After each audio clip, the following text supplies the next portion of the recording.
councils of government, we must guard against the acquisition of unwarranted influence, whether sought or unsought, by the military-industrial complex. This is the end of diplomacy. 35 minutes. That's all, Marco.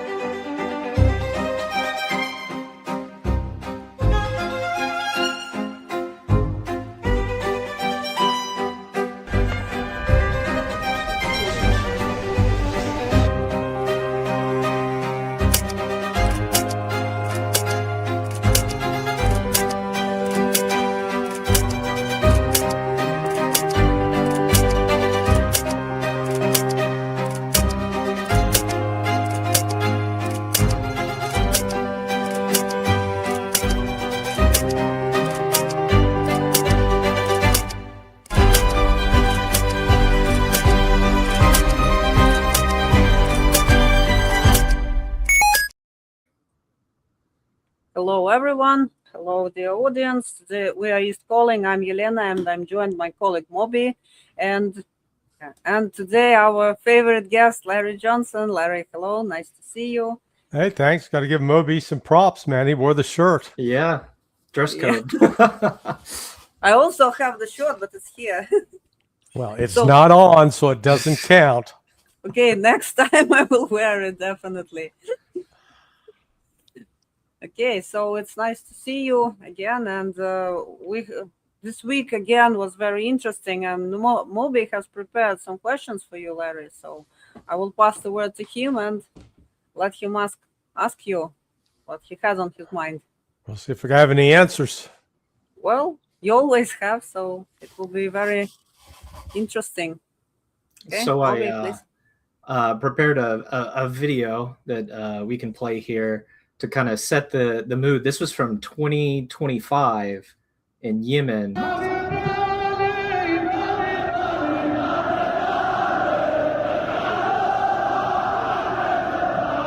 We don't care, we don't care, we don't care, make it a world war.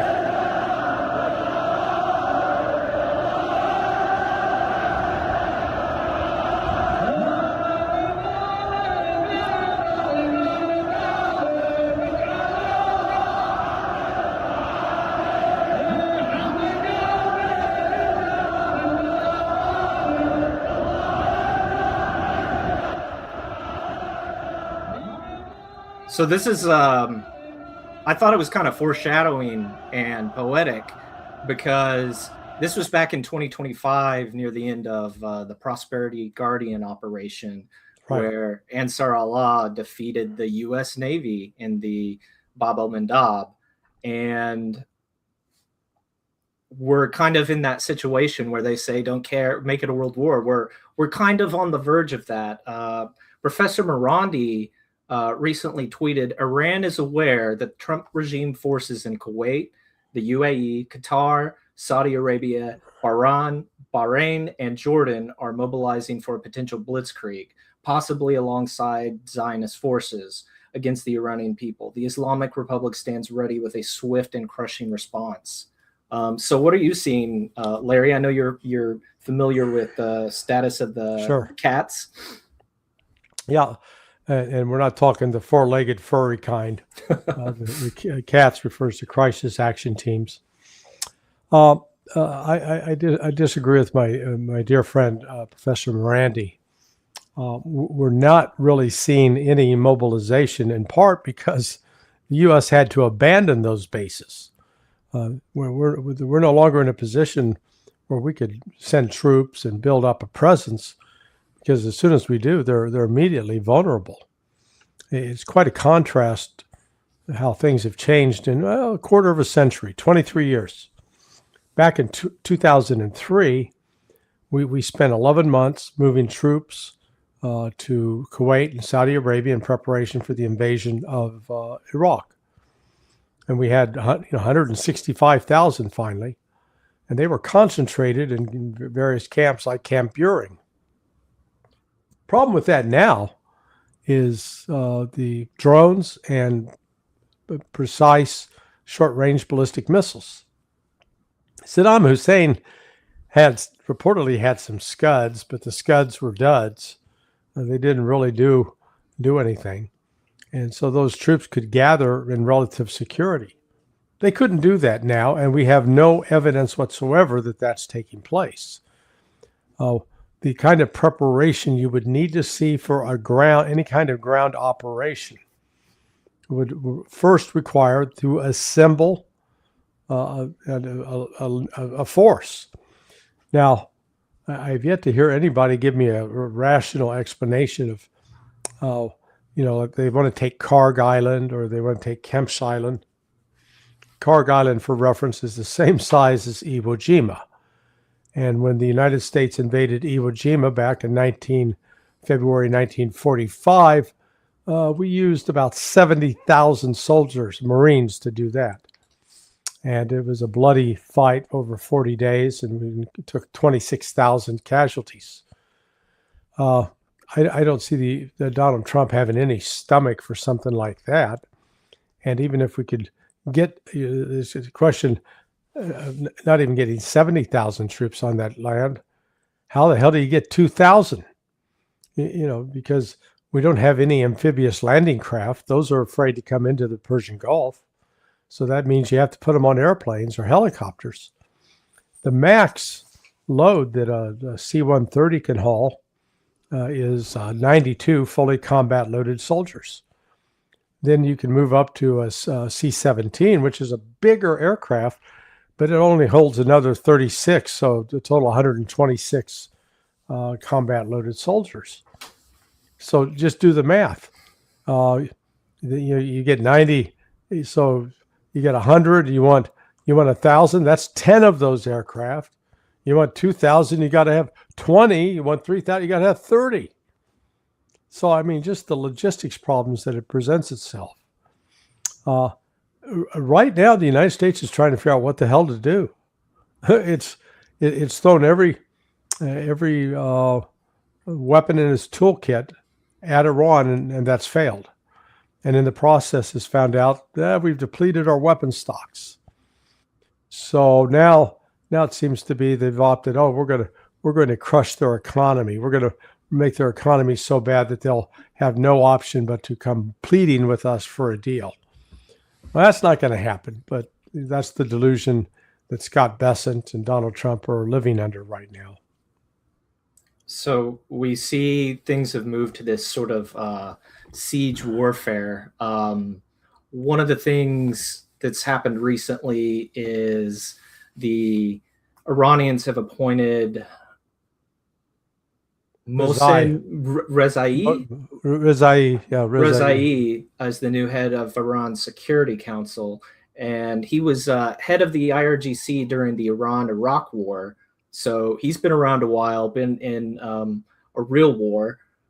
And he was stated on Iranian state media a while back. I got this from Nima's channel. And he said, "I am against the ceasefire. We should sink every enemy ship in response to the blockade." So he's a very aggressive person compared to his predecessor. Do you think we may see the Iranians sinking U.S. ships to show that this blockade is ineffectual, can't be done? Or do you think we'll keep seeing these attacks where they shoot a few anti-shipping missiles to warn them off? Well, let's understand. Reza is he's a prodigy because when he became head of the IRGC, he was, 1980, he was only 25 years old. And so, but when the time that war ended, he was 33. So and I'm able to remember that because he and I are the same age. I look better than he does, though. You can do a side by side. He's been, as they say, ridden hard, put away wet. He is, he's not just some knuckle-dragging military guy. He's got a PhD in international economics. So his position with this Supreme National Security Council is not just about military security, but also, if you will, economic security and political security. So he's actually well equipped to bring, he's got years of experience, and he's got some pretty firm positions based upon his life experience. The fellow that was removed was known as being close to Ali Larijani, and Larijani and Pezeshkian, the president, were close. Larijani was the predecessor of Ghalibaf.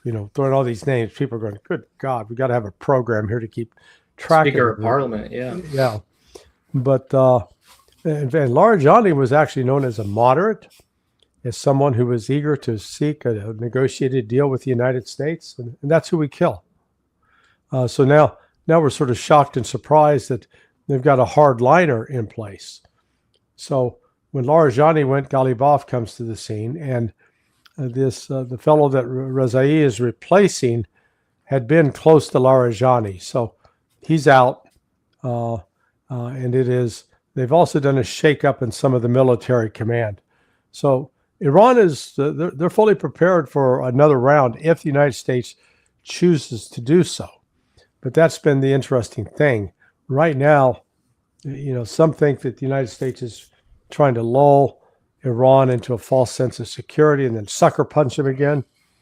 I think Iran is ready for that, but I am not seeing the kind of planning and preparation behind the scenes in the bureaucracy at the CATS, as an example, and the CENTCOM's crisis action teams, their operations center, appears to be on a hiatus. It's on a stand-down basis. It's not up operating at the tempo it was even 3-4 weeks ago.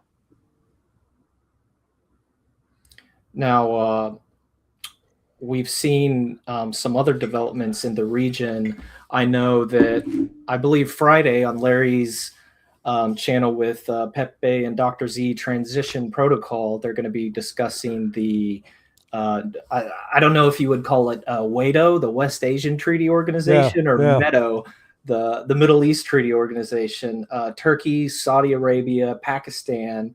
So this is a marriage of a large standing modern military in Turkey, deep but shrinking pockets in Saudi Arabia, and nuclear arms in Pakistan. So who do you think this is for? It's not, it doesn't, the Pakistan Saudi thing doesn't seem to be being brought into effect for the Houthi conflict or with Yemen. Is this part of China's new security framework for West Asia, something they've been working on behind the scenes? Does the fact they didn't trust the Egyptians enough to allow them into the meeting give us any clues on what the nature of this agreement is about? Well, Moby, first, let's get the pronunciation right. METO, me too. Okay? Me too. That's a good one. Sorry, I couldn't. The joke just writes itself. I couldn't resist. Yeah, in the first meeting, hey, you joining? Yeah, me too. Me too. So, look, this has been in the works for a while. When the United States and Iran met in Switzerland with Pakistan mediating back in June, the foreign ministers of Saudi Arabia, Turkey, Pakistan, and Egypt all met in Egypt, in Cairo. Well, that meeting was about this. And now there is a report that the Pakistanis put out some information in that private group channel as a sort of a test to see if Egypt would rat them out to the United States. And the report is that Egypt did, and they said, okay, screw that, we can't trust Egypt. Interesting. Now, the issue boils down, they've made an agreement, supposedly a defense pact, that if you attack one, you attack all. Well, they already had that agreement in place between the Saudis and the Pakistanis since last September. Well, what's happened since then? Yeah, the Yemenis, the Houthis, attacked Saudi Arabia.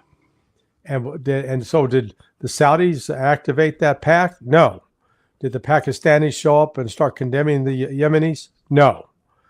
So you've got to think that this is not directed at Yemen or at Iran.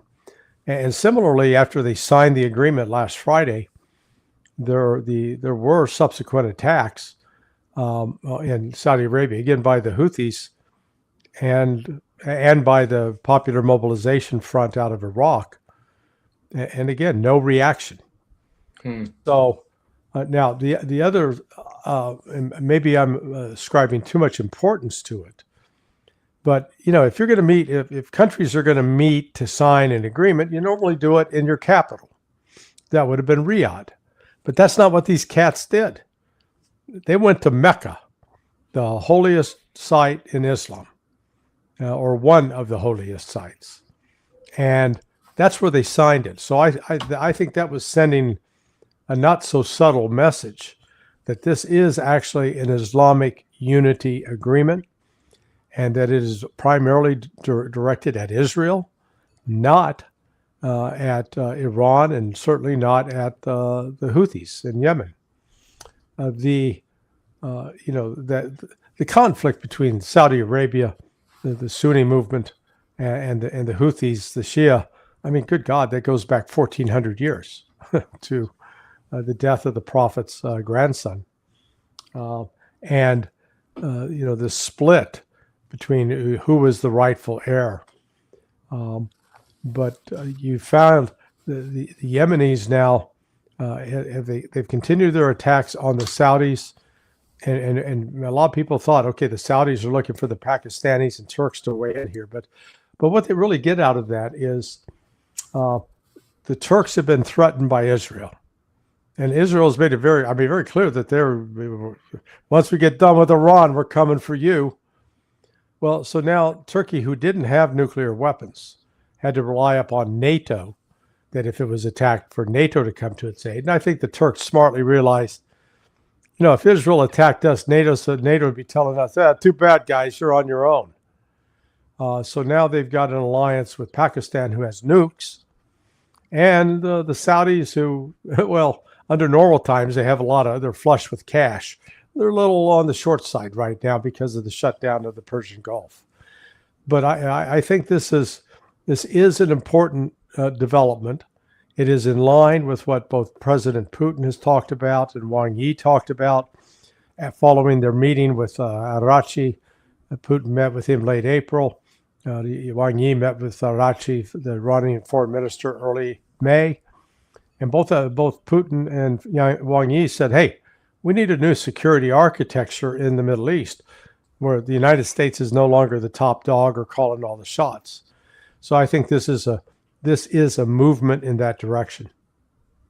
So really the birth of a new Middle East, a lot of people criticize the Gulf states, Saudi, Turkey for being U.S. vassals and lapdogs for so long, but it makes sense that they need that Pakistani nuclear umbrella in order to be able to chart a more independent course for their region. I guess, and that just the implications with Turkey, that has implications for Greece, Cyprus, Israel, Lebanon, Syria.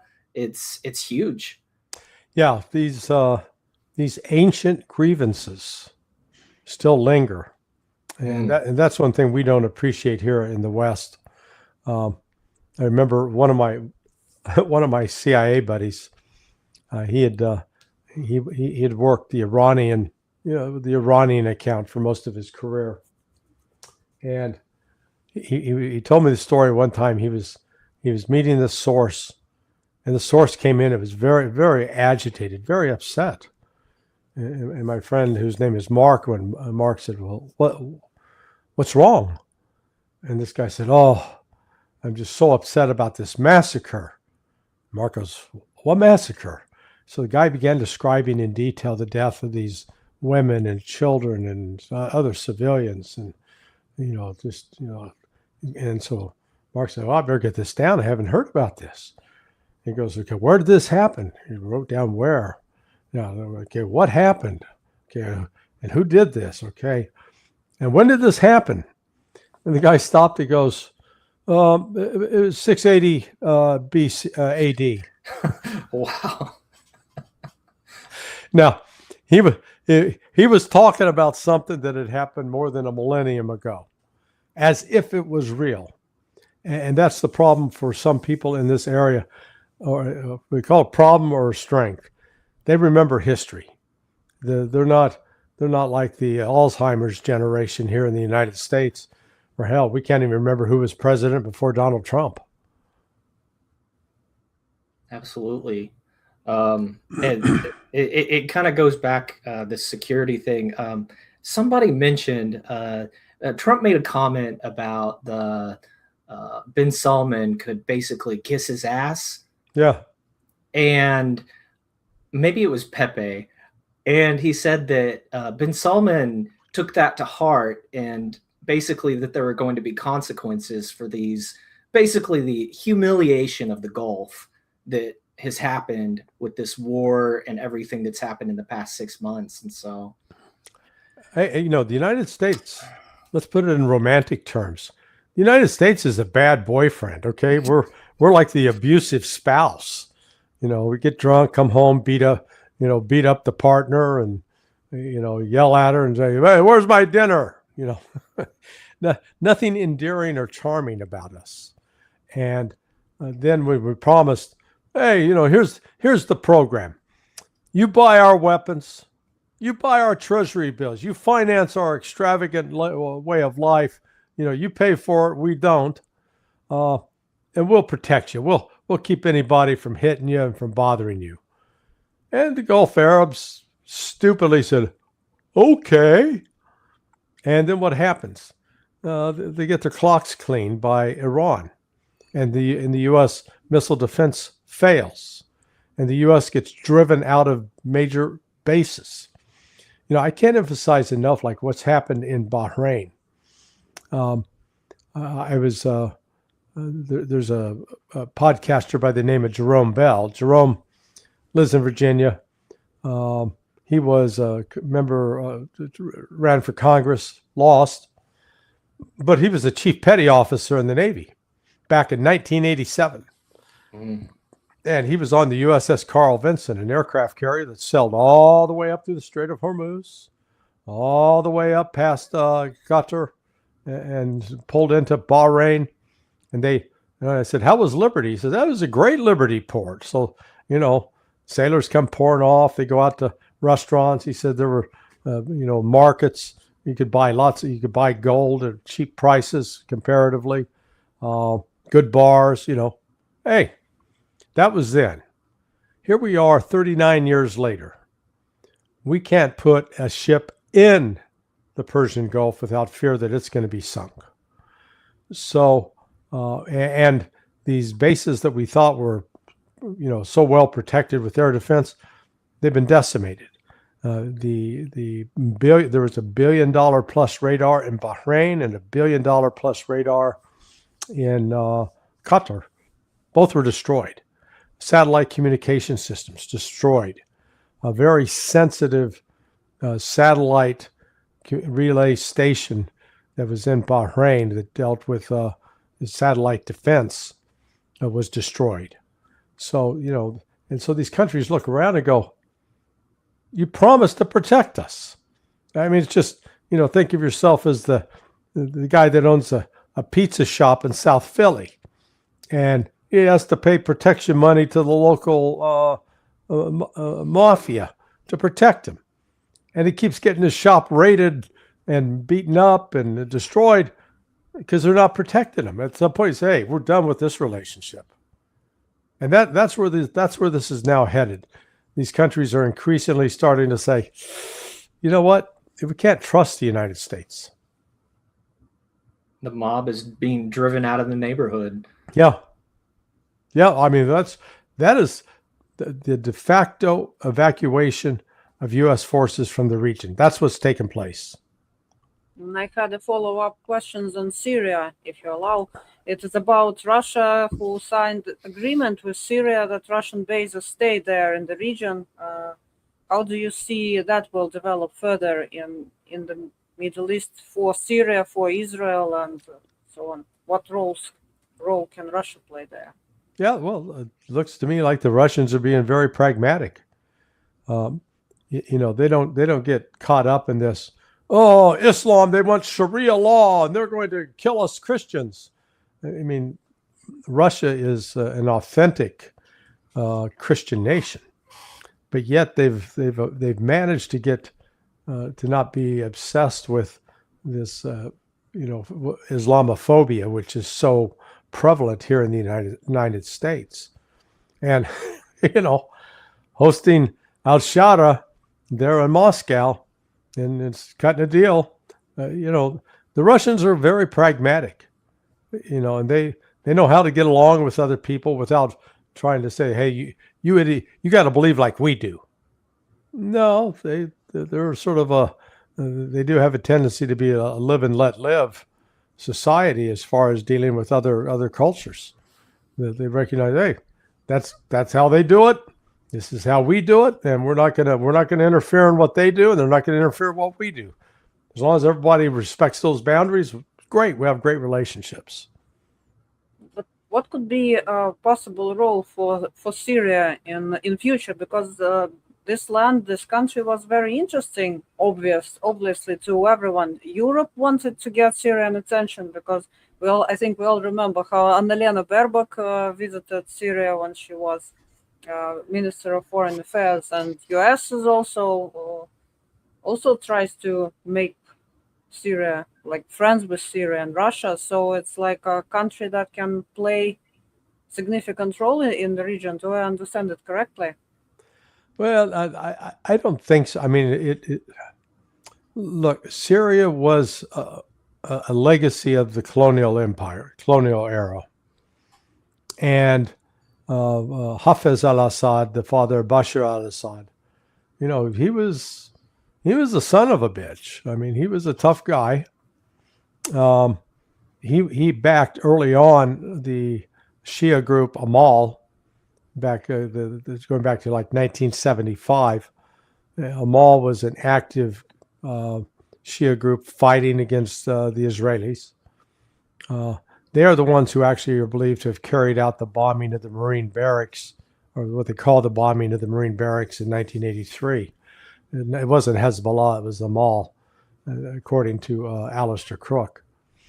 But when the United States decided to destroy Syria, it wasn't really thought through because they saw Iran working closely with Syria, and I guess they figured if we destroy Syria, it's going to weaken Iran and give us another way to go after taking out the Islamic Republic.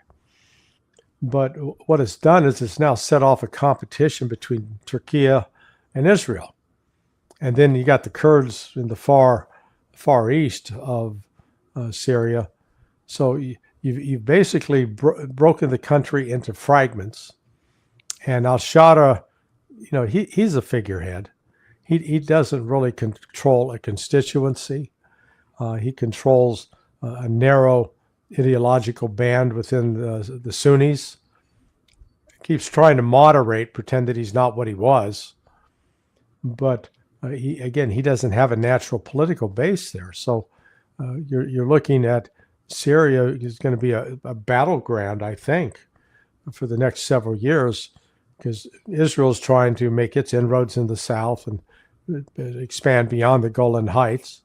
And Syria, al-Shara is not having any of that. It's not clear with al-Shara is going to have a positive relationship with Turkish authorities or a confrontational one. Larry, if I understand it correctly, al-Shara was in Idlib for years. I mean, his whole group was basically financed and kept alive by Turkey. And the CIA. And the CIA for the final push. But as I understand it, when al-Shara was being floated around, when he first assumed power, he was surrounded by several figures, I believe the head of Turkish intelligence. Mm-hmm. And so in a way, I kind of think of Syria now as basically a Turkish vassal. And because I mean, Erdogan has neo-Ottoman ambitions, and that was the natural state of the region before Sykes-Picot and colonialism. Yeah. It was the Ottoman Empire. Yeah, well, you correctly described Turkish ambitions. Mm-hmm. Now, is that the actual reality on the ground there? I'd say no. They're trying to sort of assert their authority, but they run into they've got limitations, just as Israel does, and the let's call it the tribal structure that still exists in eastern Syria, where these are I think primarily Shia tribes. I'm not sure really what the precise division is, but that was going back years, the rat line by which the Alawites and the Shia in Lebanon were actually resupplied overland, where they didn't have to rely upon flights into Damascus. Yeah, it is Syria as a one entity it's no more. It's fragmented, and it depends on the section of the country and who you're talking to, and on what day you're talking to them to figure out who's on top and who's on the bottom. Moby, Good. sorry, Yeah, short go ahead. question regarding Turkey, because recently it became known that Turkey is supplying some kind of ammunition to Ukraine. They claim that this is to get rid of the old ones. There are ATACMS missiles, some shells. And at the same time, Hakan Fidan was claiming that if Russia is cornered, they will be using nukes. So what role is Turkey trying to play there? They're trying to corner Russia, or they're trying to portray themselves as a major power in the region that can command other parties what to do? Because same Hakan Fidan said that Russia and Ukraine must have a ceasefire. And this ceasefire topic is very widely discussed. They're playing both sides of the fence. On the one hand, they make this move like we talked about, the Mecca, the Me Too organization. I love that. I'm gonna keep using that. And so that creates some angst over in Washington D.C. and the European capitals, and then they come around and turn around and provide this support. Now it really is, it's token support. Supply and attack of missiles, those are useless. They travel about 170 miles, and Russia has already developed very effective countermeasures to them. In fact, don't believe me, believe General Zaluzhny, the current Ukrainian ambassador to the Ukraine. He described it all as crap. He said all this Western, Wunderwaffe and these wonder weapons turn out to be just crap. They're garbage. They're not useful. What did he say? It'll take 12 years for NATO to reach 50% of the power of Russia. Yeah. So I give him credit for at least being in touch. He's not on some LSD trip and engaged with hallucinations. He's instead of hallucinating, he's taking a pretty realistic look at the world. So yeah, this is Erdogan being Erdogan, man. He plays all sides of the fences. You get in a relationship with him, just recognize he's going to betray you. He's the Judas of this whole lash up. He will betray you. He'll sell you out for money, or just sell you out if he thinks it's going to make him look good. So, and that's why I think everyone that deals with him, keep him sort of at arm's length. Now, that said, the Turkish population, if it was truly a democratic vote about Turkey's foreign policy positions, they would be rabidly anti-Israel. They are rabidly anti-Israeli. So, Larry, turning to kind of a more U.S.-oriented news, there was a strategic command forum in Omaha where the headline was the U.S. to update its nuclear doctrine to liberalize the use of tactical nuclear weapons earlier in a conflict. Some sort of escalate to de-escalate, strange love fetish. I don't know what to call it. It was Trump's Undersecretary of War, Eldridge Colby, was the guy who called for this. And I did my Martyanov's Law work, where I looked up the guy's background, and he only has a law degree. So he's a political appointee, Department of Defense lackey who has no concept of what those sort of policies might entail. Oh, but he is the grandson of William Colby. So I actually, I knew back, 44 years ago, 45 years ago, when I was teaching at American University. So I was working on a PhD, and then I was an instructor in what was called the Washington Semester Program. And that program would bring college students from around the United States and the world to Washington for a semester. We'd do 3 days of seminars, and then they'd get an internship and work 2 days, free slave labor for some member of Congress or a lobbying organization, whatever. And so I was doing the foreign policy semester, and during the foreign policy semester, I had CIA week. So I had in Seymour Hersh to come in and talk to the students. That's where I first met Cy. And then I had William Colby come in and talk. So that's where I knew Elbridge, his grandfather. And sorry, I'm going to give you an old guy story here, but it is sort of humorous. When my old office at State, they moved from Main State across the street to what was called Hospital Hill. This was a Civil War hospital back in the 1860s.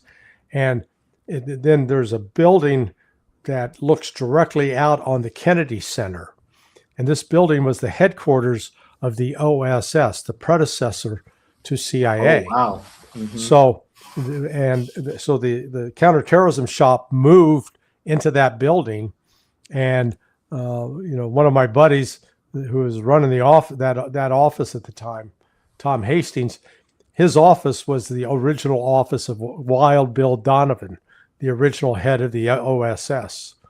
And so they had a reception to open up and say, hey, we're in this very cool building.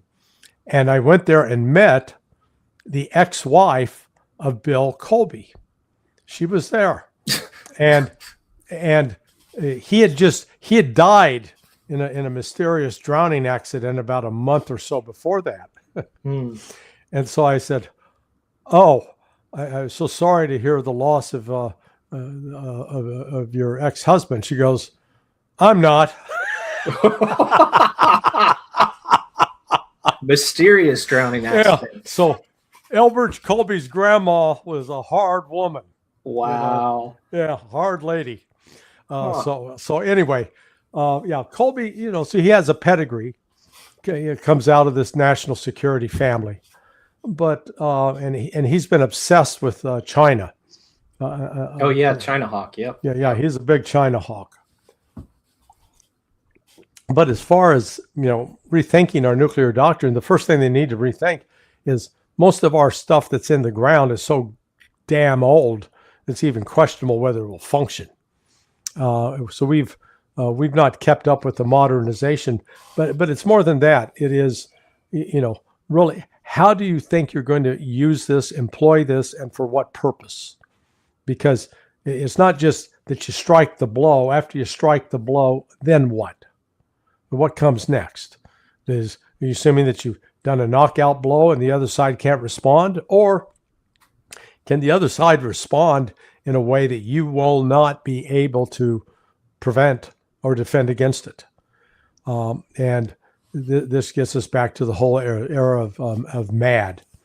I've got to read what Colby has put together. I haven't read it yet, I admit that. But just hearing this kind of, we're going to update about how we could use tactical nukes. It's like, Don't be insane, because once that genie is out of the bottle, there's no putting it back.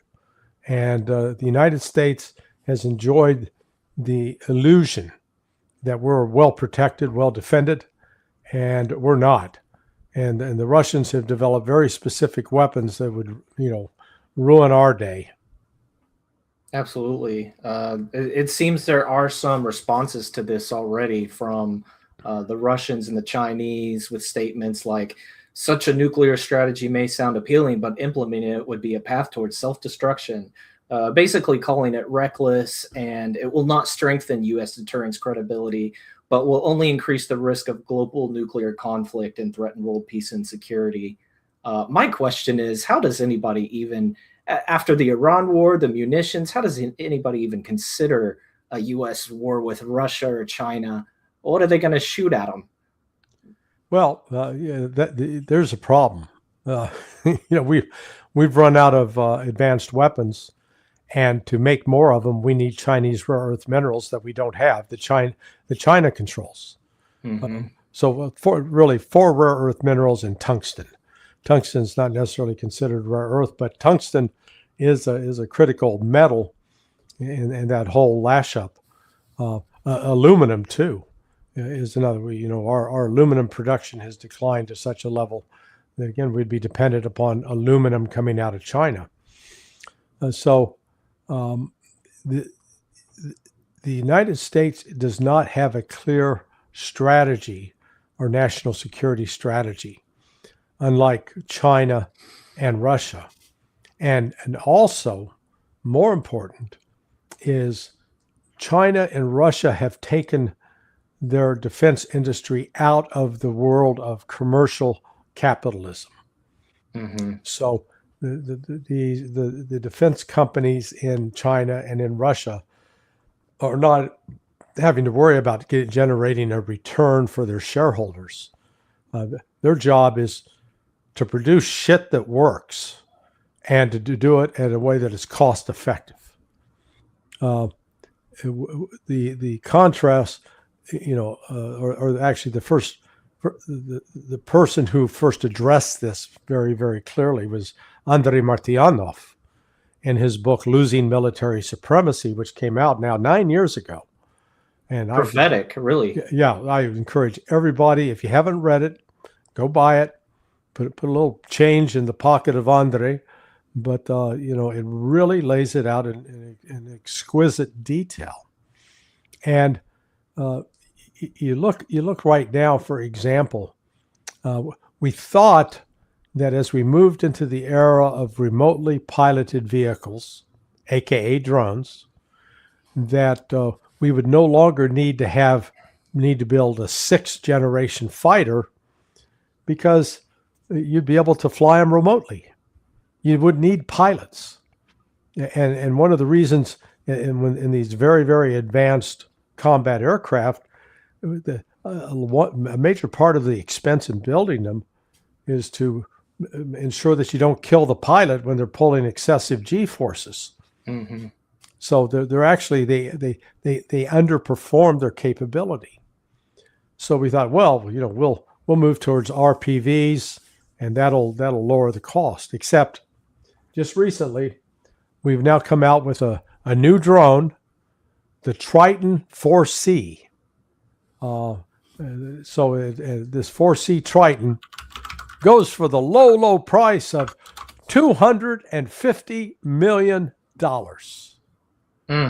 I mean, before we thought the Predator drone, the Reaper, was expensive. It comes out once it's with the airframe and then outfitted with pods, both optical or weapons pods. It would come out around $60 million.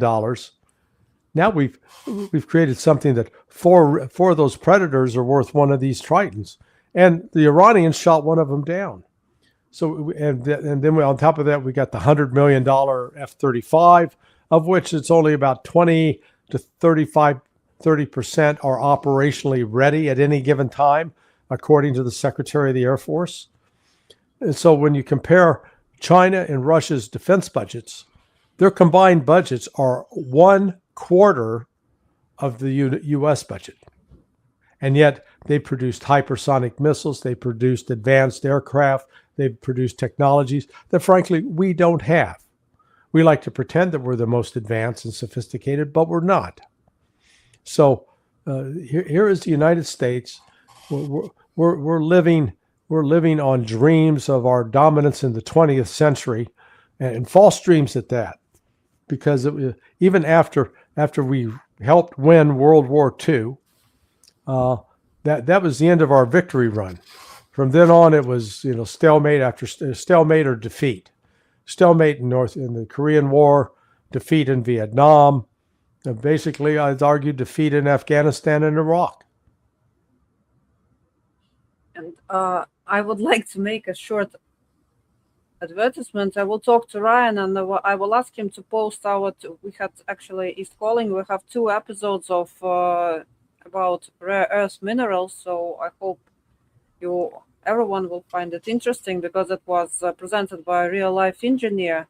And I guess if Ryan agrees, we will post to their YouTube. And Larry, I hope you will also find it interesting as well as our viewers, hopefully. Yeah, we've this war.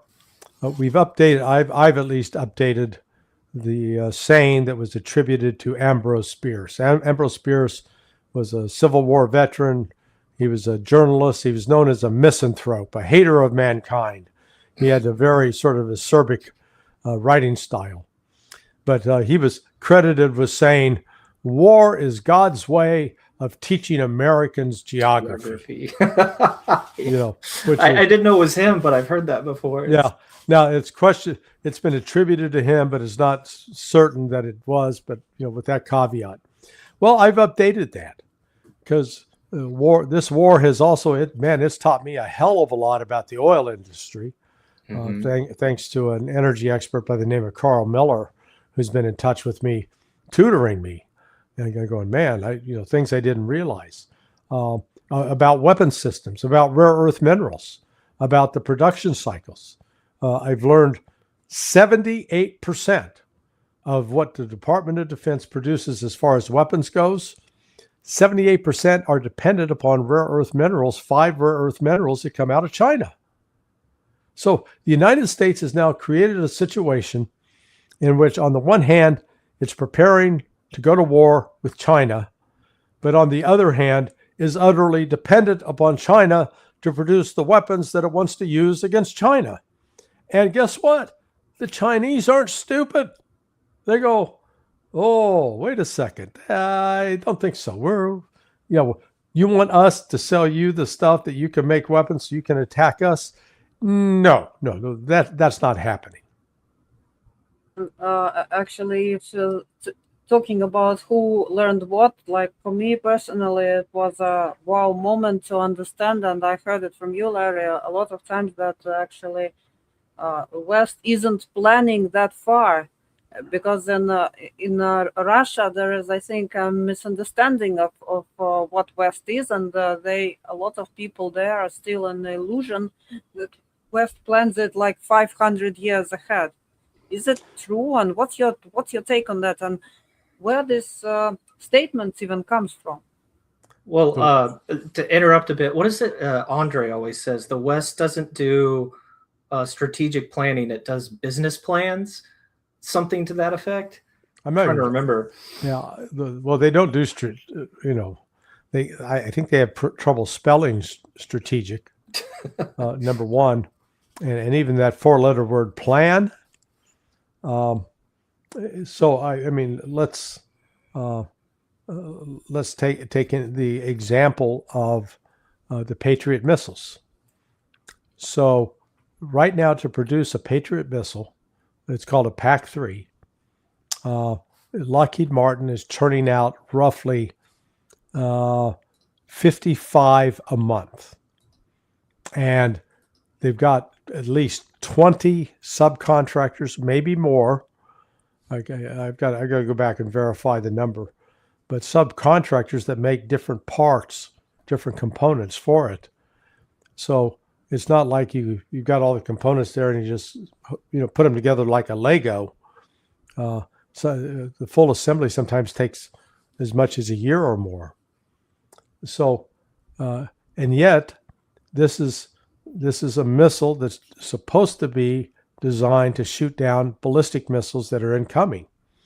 But the only way they can ensure that they got some reasonable chance of shooting down an incoming threat is they've got to fire at least 2 of them, and the cost is at $4.5 to $6 million. I've seen 2 different figures. Well, let's go with the 4.5. That's $9 million worth of missiles that you're firing at an inbound threat that may have only cost $500,000. That's economically unsustainable. But was there any planning done with that? And then to say, hey, did anyone think through what would be a reasonable usage rate in modern combat? They were assuming, that it was going to be very, had no imagination about the use of drones, no imagination about the concentrated use of ballistic missiles. So we're totally unprepared, and the system we have is not subject to some overriding strategic vision. It's very balkanized. It's broken down, and a lot of times the defense budget has more to do with satisfying the needs of individual members of Congress who want jobs in their district, as opposed to, are we building a weapon that actually makes sense on the battlefield? Dysfunctional, completely dysfunctional. Yeah. Well, Larry, I mean, here's another example. When they changed the air defense systems or the air defense systems on the destroyers, they installed these vertical launch systems, VLS, and you got to go to port and have a special crane where everything is put in there, and then it goes to sea. Well, after just again do the math, you got like say 96 of them. That means as long as the other side doesn't launch more than 48 missiles at you, you're good to go. But once they do 48, you're out. And then you can't just reload at sea. You got to break contact, sail back to the nearest harbor where you hope that they've got some of these in store, and then they have to reload them. And then, during World War II, you had these ships that were, let's call them supply ships, that would... Is it the Merchant Marine? Well, yeah, the Merchant Marine. They were called oilers. So they would tail along behind like a carrier strike group. And the carrier strike group would have battleships and destroyers. And as they ran out of ammunition, that ship would pull off and just offload it, and they would have... So they never had to break contact. That was World War II. Now, we cannot sustain operations in a combat-intensive environment for more than 2 weeks. What are they doing? So the SPR is the lowest since 1983. It's fallen below 300 million. And of course, there's physical reasons why it can't go too much lower than that, including the military contingency reserve. If there's a large war, they need it to run the Navy ships and kerosene and everything. If you look at, there's a lot of crude price manipulation going on. We're functionally between 160 to 210 a barrel if you go by the price of aviation fuel and diesel barrel equivalent. But the U.S. is even subsidizing that for refiners to where it's even that cheap, only because of this manipulation of crude prices. What do you see in the future? I was always taught in Econ 101 that if you artificially lower the price, you create the conditions for real shortages. So will the U.S. just try to be the biggest bidder? Will China jump in right before October and drive up the oil price before midterms? What do you think is going to happen? Yeah, China's already jumped back into the market. They had initially agreed apparently to withhold purchases to try to help stabilize the global oil market, but now they've said screw that. The U.S. violated the MOU. They're not going to go along with that. The critical level, even though we say we got like 290 barrels left, divide that in half because we got 100 and we can use 145 million. If we drop below that 145 million that would be left, we would end up damaging permanently the salt caverns where the storage takes place. Wouldn't be able to store oil there anymore. There is and will a global shortage of diesel fuel and aviation fuel. That's only going to grow worse in the coming months because there is no viable plan on the table right now to get the oil in the Strait of Hormuz flowing again. And even if they say it's open, tankers can flow. We still don't. The initial reports about the damage done to oil terminals, LNG terminals, is significant, and it's going to take months and potentially years to get some of those back online. So we've got some real economic turmoil coming, and I think that's been one of the factors that's led Donald Trump to pull back on these military attacks in the Gulf, recognizing that's not going to solve the supply problem that the United States and the world are now facing. Yeah, Larry, thanks a lot, and it's been a quick hour, and thanks a lot for your insights, and we will be monitoring the situation further, how it goes, and well, hopefully it doesn't turn into complete chaos. Yeah. Yeah, well, thank you so much, Larry. Hey, guys, really appreciate it. Yeah, well, thank you. And remember to send me the YouTube link, and I'll get it posted when I do my daily post later. Thanks, guys. Yeah, thank you. Bye-bye. Bye-bye. Bye-bye, everyone, and thanks for watching, and see you next time. Bye, Moby, and thanks a lot for your questions. You've been, it's sometimes it's very interesting that we can go into some other areas as well to draw attention to other parts of the world, so to speak. An hour goes by so fast. It's hard to cover everything. There's so much happening. Oh yeah. Okay, thanks, guys, and I will definitely ask Ryan to post our materials that we've made on rare earth minerals, and I hope you will find them interesting. So feel free to watch. It's our chance to learn something new, not only geography. Okay, guys, bye-bye.